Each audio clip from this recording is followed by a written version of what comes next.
Dear viewers, this video is part 2 in the two-part series on basic facts on respiratory system.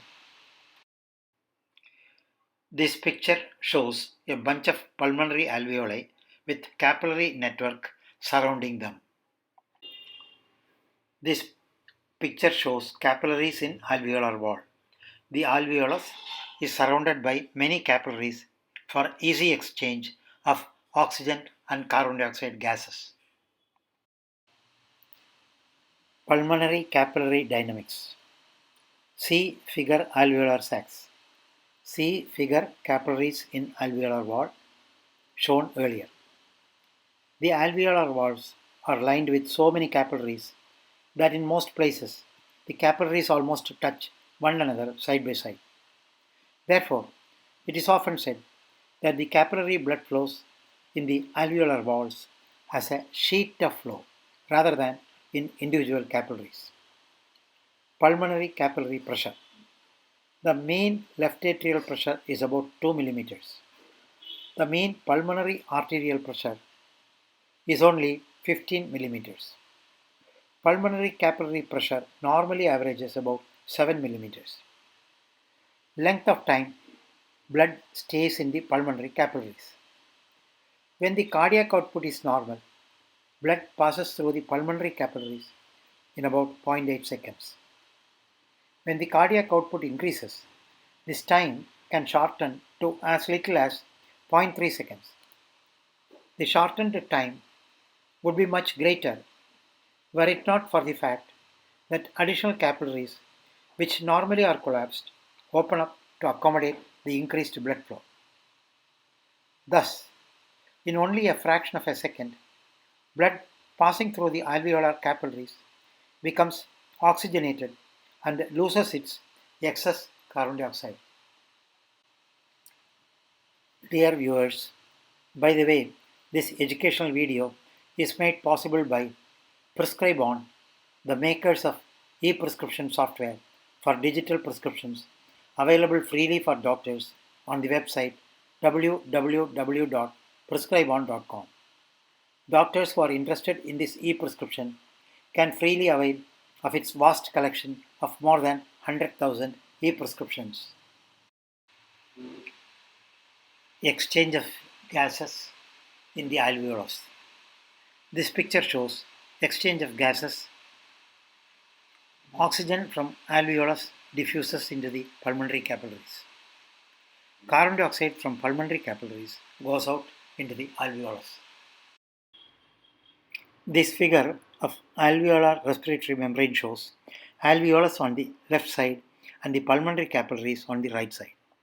Oxygen diffuses from the alveolus into the RBCs. Carbon dioxide diffuses from the RBCs into the alveolus.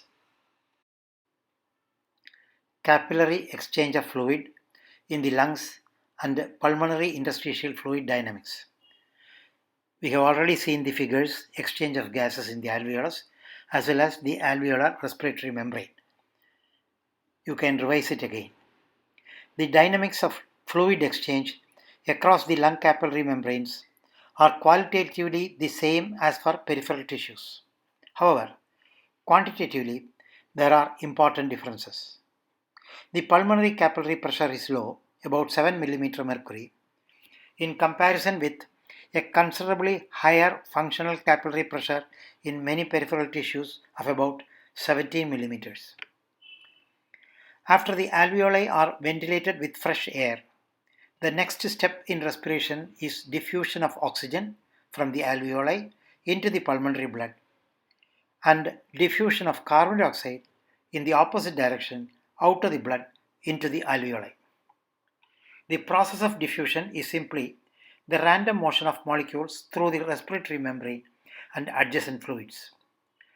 Air has an approximate composition of 79% nitrogen and 21% oxygen.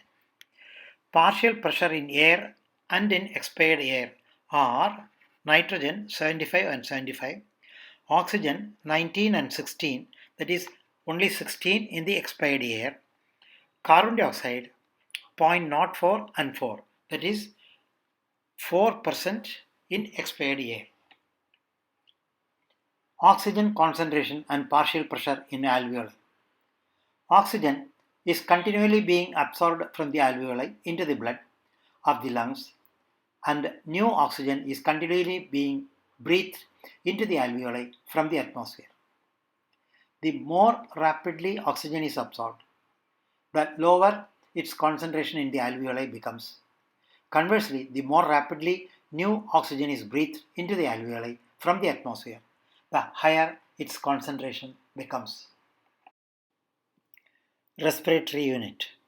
The respiratory unit, also called respiratory lobule, is composed of a respiratory bronchiole, alveolar ducts, atria, and alveoli. There are about 300 million alveoli in the two lungs, and each alveolus has an average diameter of about 0.2 millimeter. The alveolar walls are extremely thin, and between the alveoli is an almost solid network of interconnecting capillaries. Recall the earlier pictures of alveolar sacs and capillaries in alveolar walls. Because of the extensiveness of the capillary plexus, the flow of blood in the alveolar wall has been described as a sheet of flowing blood. Thus, it is obvious that the alveolar gases are in very close proximity to the blood of the pulmonary capillaries.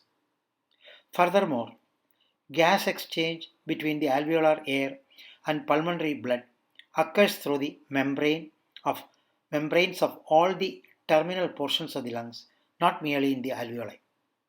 All these membranes are collectively known as the respiratory membrane, also called the pulmonary membrane. The alveolar respiratory membrane in the picture shown has the following layers from the alveolar side to the capillary side: alveolus, alveolar epithelium, epithelial basement membrane, interstitial space, the basement membrane of the capillary, and the capillary with RBCs. Respiratory membrane. Recall the earlier figure shown, the alveolar respiratory membrane. The ultrastructure of the respiratory membrane drawn in cross-section on the left and a red blood cell on the right. It also shows diffusion of oxygen from the alveolus into the red blood cell and diffusion of carbon dioxide in the opposite direction. Note the following different layers of the respiratory membrane. 1. A layer of fluid containing surfactant that lines the alveolus and reduces the surface tension of alveolar fluid. The alveolar epithelium, composed of thin epithelial cells, an epithelial basement membrane, a thin interstitial space between the alveolar epithelium and capillary membrane, a capillary basement membrane that in many places fuses with the alveolar epithelial basement membrane, the capillary endothelial membrane. Despite the large number of layers, the overall thickness of the respiratory membrane in some areas is as little as 0.2 micrometer and averages about 0.6 micrometer, except where there are cell nuclei. It has been estimated that the total surface area of the respiratory membrane is about 70 square meters, which is equivalent to the floor area of a 25 into 30 foot room. The total quantity of blood in the capillaries of the lungs at any given instant is 60 to 140 ml. Now, imagine this small amount of blood spread over the entire surface area of a 20 into 30 foot floor, and it is easy to understand the rapidity of the respiratory exchanges of oxygen and carbon dioxide. The average diameter of the pulmonary capillaries is only about 5 micrometers, which means that red blood cells must squeeze through them because the red blood cell diameter is 7.5 micrometer. The red blood cell membrane usually touches the capillary wall, so oxygen and carbon dioxide need not pass through significant amounts of plasma as they diffuse between the alveolus and red blood cell. This too increases the rapidity of diffusion. Factors affecting rate of gas diffusion through the respiratory membrane. The factors that determine how rapidly a gas will pass through the membrane are the following. 1. Thickness of the membrane. 2. Surface area. 3. The diffusion coefficient of the gas in the substance of the membrane. And the partial pressure difference of the gas between the two sides of the membrane. The thickness of the respiratory membrane occasionally increases, for example, as a result of edema fluid in the interstitial space of the membrane and in the alveoli. So, the respiratory gases must then diffuse not only through the membrane but also through this fluid. Also, some pulmonary diseases cause fibrosis of the lungs, which can increase the thickness of some portions of the respiratory membrane. Any factor that increases the thickness to more than 2 to 3 times normal can interfere significantly with normal respiratory exchange of gases. The surface area of the respiratory membrane can be greatly decreased by many conditions. For example, removal of an entire lung decreases the total surface area to half normal. Also, in emphysema, many of the alveoli coalesce with dissolution of many alveolar walls. Therefore, the new alveolar chambers are much larger than the original alveoli, but the total surface area of the respiratory membrane is often decreased as much as 5-fold because of loss of the alveolar walls. When the total surface area is decreased to about 1/3 to 1/4 normal, exchange of gases through the membrane is substantially impeded, even under resting conditions. So much so that during competitive sports and other strenuous exercise, even the slightest decrease in surface area of the lungs can be a serious detriment to respiratory exchange of gases. Once oxygen has diffused from the alveoli into the pulmonary bed, it is transported to the tissue capillaries almost entirely in combination with hemoglobin. The presence of hemoglobin in the red blood cells allows the blood to transport 30 to 100 times as much oxygen as could be transported in the form of dissolved oxygen in the water of the blood. In the body's tissue cells, oxygen reacts with various foodstuffs to form large quantities of carbon dioxide.